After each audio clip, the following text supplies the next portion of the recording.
Ayan guys.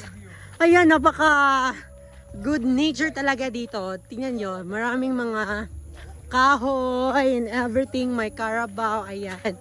Pauwi na kami gigan doon sa may sapa. Ayan, tingnan nyo. With my friends. With Remelia, Georgiania, and Pokwang. Pokwang Bugaw. Yung nasa una, yung pinakauna. Yun ang aming mamasang. Yun ang yung mamasang namin. Ayan. Ay, wala kaming wala kaming car.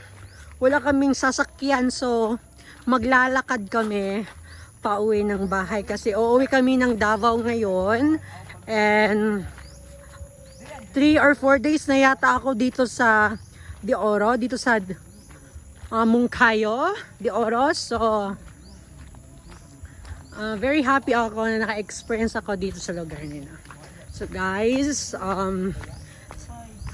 step put lang kayo dyan and abang lang sa mga bagong eksena ng buhay ng mga burikat.